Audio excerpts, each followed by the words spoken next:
Assalamualaikum warahmatullahi wabarakatuh. Selamat pagi anak-anak. Selamat pagi anak-anakku semua. Bagaimana kabar kalian? Alhamdulillah baik-baik semua bukan? Selama pandemi COVID, saya percaya kalian semua tetap belajar di rumah dengan giat. Pada pagi ini, kita akan mempelajari mata pelajaran pendidikan agama Islam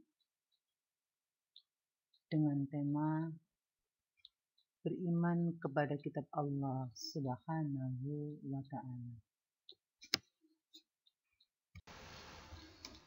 Tapi sebelumnya kita berdoa dahulu dengan diawali basmalah, kemudian doa sebelum belajar. Mari kita mulai dengan bacaan basmalah.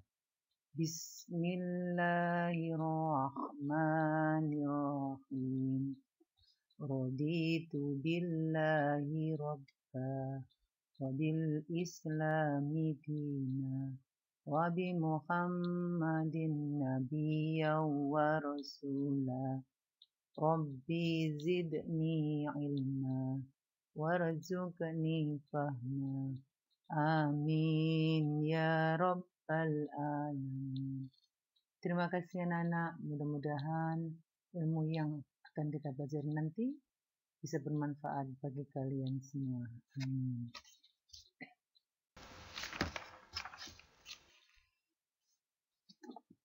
Sebelum pelajaran kita mulai, kalian harus tahu tujuan kita mempelajari beriman kepada kitab-kitab Allah. Yang pertama, agar kalian mengerti apa itu pengertian kitab dan apa pengertian suhuf.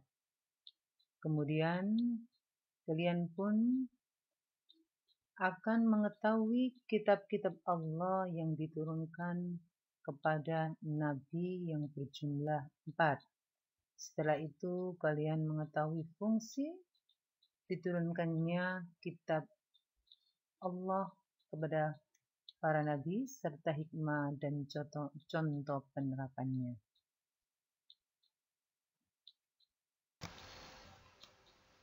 Baik, kita mulai dari pengertian kitab dan suhuf.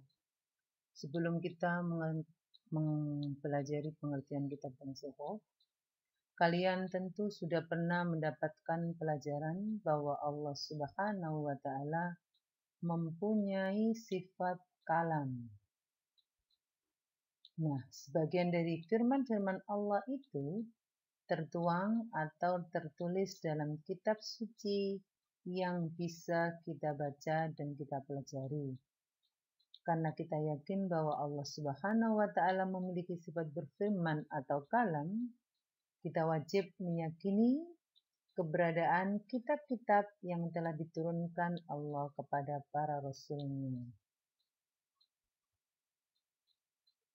Iman kepada kitab Allah Subhanahu wa Ta'ala berarti percaya dan yakin dengan sepenuh hati bahwa Allah Subhanahu wa Ta'ala telah menurunkan kitab-kitabnya kepada para rasulnya. Dan ajaran yang terdapat di dalam kitab tersebut disampaikan kepada umat manusia sebagai pedoman hidup agar dapat meraih kebahagiaan di dunia dan di akhirat. Apa itu kitab? Pengertian kitab yaitu kumpulan wahyu Allah yang disampaikan kepada para rasul untuk diajarkan kepada manusia sebagai petunjuk dan pedoman hidup. Sedangkan suhuf adalah wahyu Allah yang disampaikan kepada rasul tetapi masih berupa lembaran-lembaran yang terpisah. Apa persamaan dan perbedaan antara kitab dan suhuf? Persamaannya, kitab dan suhuf keduanya sama-sama wahyu dari Allah. Sedangkan perbedaannya, isi kitab lebih lengkap daripada isi suhuf. Dan kitab itu dibukukan, sedangkan suhuf tidak dibukukan tapi berupa lembaran.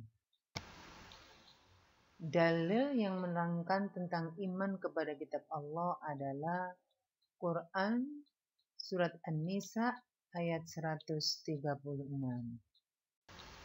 Yang artinya, wahai orang-orang yang beriman, tetaplah beriman kepada Allah dan Rasul-Nya dan kitab yang Allah turunkan kepada Rasul-Nya serta kitab yang Allah turunkan sebelumnya.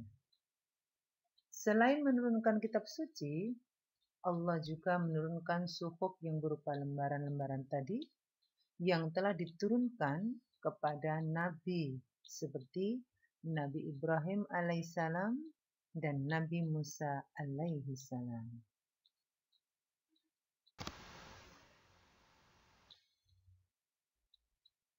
Allah menurunkan 4 kitab ke dunia ini diberikan kepada Nabi yang jumlahnya ada 4. Yang pertama, perlu diingat anak-anak, jadi ada 4 kitab yang diturunkan oleh Allah Subhanahu wa Ta'ala ke dunia ini, dan Allah Subhanahu wa Ta'ala juga memberikan nama-nama untuk kitab-kitabnya tersebut secara berurutan, mulai dari yang pertama kali diturunkan hingga saat ini. Keempat kitab yang wajib kita yakini, 4 tadi adalah yang pertama, Zabur. Kitab ini diturunkan kepada Nabi Daud alaihissalam.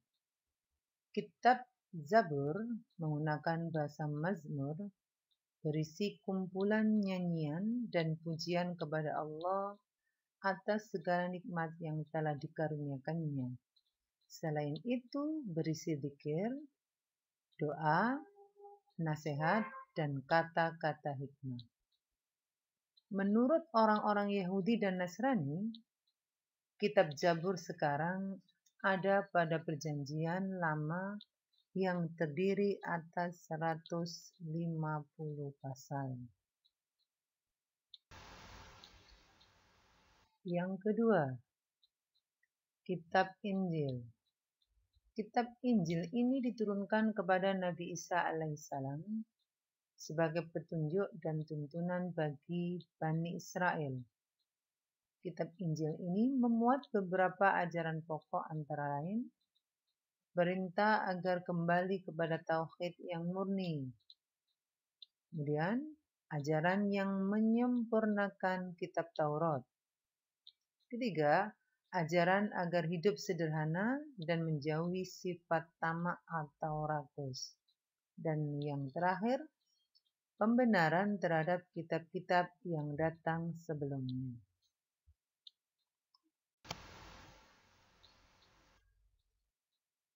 Yang keempat, Al-Quran.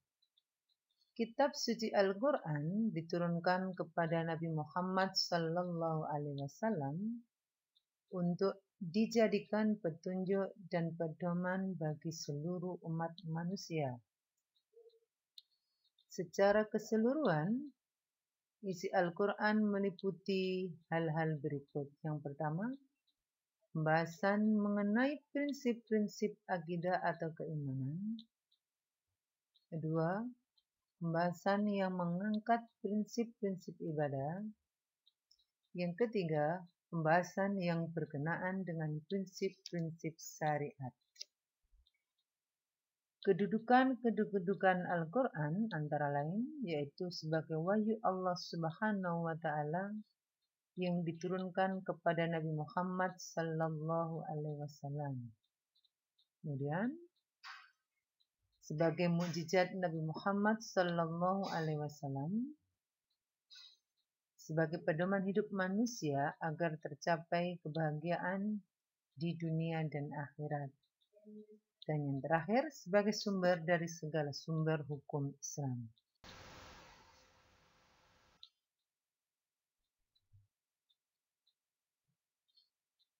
Kitab Taurat diturunkan kepada Nabi Musa alaihi salam sebagai pedoman dan petunjuk bagi Bani Israel. Adapun isi kandungan kitab Taurat meliputi hal-hal: 1. Kewajiban meyakini keesaan Allah, larangan menyembah berhala, larangan menyebut nama Allah dengan sia-sia, supaya mensucikan hari Sabtu atau Sabat, menghormati kedua orang tua, larangan membunuh sesama manusia tanpa alasan yang benar, larangan berbuat zina, larangan mencuri, larangan menjadi saksi palsu, dan larangan mengambil hak orang lain. Setelah kalian mempelajari iman kepada kitab Allah dan mengetahui 4 kitab yang diturunkan kepada Nabi, maka kalian juga harus mengetahui fungsi dan hikmah diturunkannya kitab-kitab itu. Yang pertama adalah fungsinya untuk meningkatkan kualitas kehidupan pribadi. 2. Untuk membangun kehidupan bermasyarakat. Dan yang ketiga, untuk menjalin kerukunan dalam hidup berbangsa dan negara. Selanjutnya anak-anak, hikmah yang dapat kita ambil adalah 1. Meningkatkan keimanan kepada Allah Subhanahu wa Ta'ala yang telah mengutus para rasul untuk menyampaikan risalahnya. Kemudian, hidup manusia menjadi tertata karena adanya hukum yang bersumber pada kitab suci Al-Quran. Hikmah selanjutnya, termotivasi untuk beribadah dan menjalankan kewajiban-kewajiban agama seperti yang tertuang dalam kitab suci. Kemudian dapat menumbuhkan sikap optimis karena telah dikaruniai pedoman, yakni pedoman hidup dari Allah untuk meraih kesuksesan baik di dunia maupun di akhirat. Dan yang terakhir, terjaga ketakwaannya dengan selalu menjalankan perintah Allah dan menjauhi semua larangannya.